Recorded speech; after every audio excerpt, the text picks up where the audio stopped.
বাড়িতে ওভেন ছাড়াই চমৎকার সুস্বাদু মার্বেল কাপকেক বানিয়ে ফেলুন সহজ উপায়ে। নরম এবং স্পঞ্জি আর আকর্ষণীয় ডিজাইনের এই কাপকেকগুলো হবে ছোট বড় সবার পছন্দের স্ন্যাক। আসসালামু আলাইকুম everyone, welcome to Mehnu's mom's kitchen. School tiffin বা সন্ধ্যার নাস্তার জন্য পারফেক্ট একটি কাপকেক বানিয়ে দেখাবো আজকে অতি সহজে। সেই জন্য আমার লাগছে কিছু কাপ। আমি এখানে চায়ের কাপ নিয়ে নিয়েছি। চায়ের কাপগুলোকে আমি ভালো করে তেল ব্রাশ করে নিব। আপনারা চাইলে বাটার ইউজ করতে পারেন। আমি তেল ব্রাশ করে এক পাশে রেখে দিব।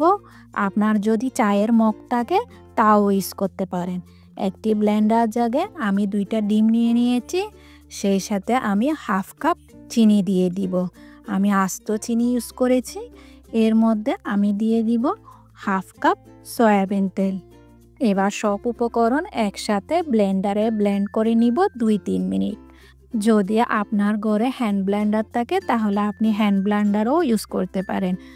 চিনিটা গলে গিয়েছে কিনা একটু চেক করে দেখবেন। এবার মিক্সিং বলে আমি একটা চালনি বসিয়ে দিয়েছি। 1 কাপ ময়দা নিয়ে নিয়েছি। সেই সাথে 1 টেবিল স্পুন গুঁড়া দুধ দিয়ে দিয়েছি। গুঁড়া দুধ দিলে কেকটা একটু সফটনেস হয়। 1 টিস্পুন বেকিং পাউডার, সেই সাথে দিয়ে দিচ্ছি 1 চিমটি লবণ। লবণটি দিলে স্বাদটা একটু ব্যালেন্স হয়, সেই জন্য লবণটা ইউজ করার চেষ্টা করবেন। এবার আমি সব উপকরণ ভালো করে চেলে নিব চালনির সাহায্যে। সব শুকনো উপকরণগুলোকে মিশিয়ে নিয়ে তার উপরে দিয়ে দিব আমি যে ব্লেন্ডার করে রেখেছিলাম ডিম আর চিনির মিশ্রণ, সেটা দিয়ে ভালো করে মিশিয়ে নিব। এই কেকটি বানাতে কোনো রকম স্পঞ্জ কেকের মতো মিশানোর প্রয়োজন পড়ে না। আপনি যেভাবে হোক সেভাবে মিশিয়ে নিতে পারেন। আমি 1/4 কাপ তরল দুধ দিয়ে দিয়েছি। দুধকে আমি আগের থেকে জাল করে ঠান্ডা করে দিয়েছি। হাফ টিস্পুন ভ্যানিলা এসেন্স দিয়ে দিলাম। দিয়ে ভালো করে মিশিয়ে নিব একটি উইস্কের সাহায্যে। ভালো করে মিশাতে হবে যেন কোনো দলা পেকে না থাকে। একটু লক্ষ্য করলে বুঝতে পারবেন ব্যাটারের ঘনত্বটা কীরকম হয়েছে। একবার আমি দেখিয়ে দিচ্ছি, দেখুন এইভাবে করে ঘনত্বটা করে নিতে হবে। এবার এই ব্যাটার থেকে আমি হাফ ব্যাটার একটি বাটিতে উঠিয়ে নিচ্ছি। 2 টেবিল স্পুন কোকো পাউডার, সেই সাথে দিয়ে দিব আমি 2 টেবিল স্পুন তরল দুধ। প্রথমে আমি 1 টেবিল চামচ দিয়েছি, তারপর পরে আরেক টেবিল চামচ ইউজ করব। এবার আমি কোকো পাউডার আর দুধ মিশিয়ে হাফ ব্যাটার উঠিয়ে রেখেছিলাম, ওখানে দিয়ে আমি চকলেট ব্যাটার তৈরি করে নিব। ব্যাটারটাকে ভালো করে মিশিয়ে নিব। দেখুন আমার চকলেট ব্যাটার তৈরি হয়ে গেছে। এভাবে করে আপনি দুধের মধ্যে যদি কোকো পাউডার মিক্স করে ইউজ করেন তাহলে ব্যাটারে কোনো প্রকার গুটলি থাকে না, একদম স্মুথলি চকলেট ব্যাটার রেডি হয়ে যায়। আমার সুবিধার জন্য আমি ব্যাটারগুলোকে পাইপিং ব্যাগে ভরে নিয়েছি। আপনারা চাইলে চামচ ইউজ করতে পারেন। 1 চামচ ভ্যানিলা ব্যাটার দিবেন আর 1 চামচ চকলেট ব্যাটার দিবেন। ভিডিওতে দেখা মতো এভাবে করে আপনি ডিজাইনটা করে নেবেন। হাফ কাপের মতো আপনি কেক ব্যাটারটা ফিল করবেন, এর বেশি দিতে যাবেন না। কেক বেক হওয়ার পর এটা ফুলে ডাবল হয়ে যাবে। এভাবে করে আমি সব কাপগুলোকে ফিল করে নিব। যে পরিমাণে আমি ব্যাটার তৈরি করেছি সেই পরিমাণে আমার মিডিয়াম সাইজের 5টি কাপে হয়েছে। আপনাদের কাপ সাইজ অনুযায়ী কম বা বেশিও হতে পারে।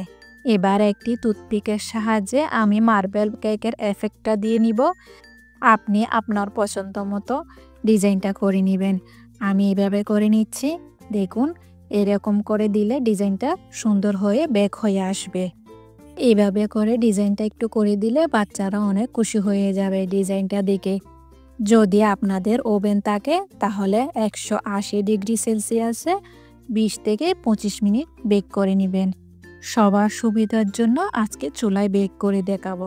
সেজন্য চুলায় একটি বড় হাঁড়ি বসিয়ে দিয়েছি। একটি স্ট্যান্ড দিয়ে তার উপর আমি একটি বেকিং ট্রে বসিয়ে দিলাম।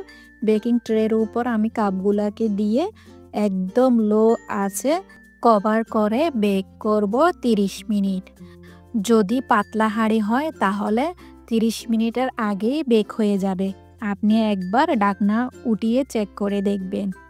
30 মিনিট পর দেখুন মাশাআল্লাহ, একটি টুথপিক দিয়ে চেক করে দেখবেন কাঁচা রয়েছে কিনা। এবার আমি হাঁড়ি থেকে নামিয়ে সামান্য একটু ঠান্ডা করে আমি কাপ থেকে ছড়িয়ে নিব। কাপের মধ্যে পুরোপুরি ঠান্ডা হওয়ার জন্য রাখা যাবে না, না হয় কেকগুলা ভিজে চুপসে যাবে। কাপ থেকে বের করে আমি পুরোপুরি ঠান্ডা করে নিব। কেকগুলো কতটাই যে সফট হয়েছে দেখেই বুঝতে পারছেন। আমি একটা কেটে দেখাচ্ছি। দেখুন কতটা সুন্দর হয়েছে মার্বেল কেকগুলা। আমার রেসিপি যদি ভালো লেগে থাকে তাহলে একটি লাইক, কমেন্ট, শেয়ার, সাবস্ক্রাইব করতে একদমই ভুলবেন না। মার্বেল কেকগুলা বানিয়ে বাচ্চাদের টিফিনের জন্য আপনি দিতে পারেন। একবার হলেও আপনি ট্রাই করবেন। দেখা হচ্ছে নতুন আরেকটি রেসিপি নিয়ে। সে পর্যন্ত ভালো থাকবেন, সুস্থ থাকবেন, আমার জন্য দোয়া করবেন।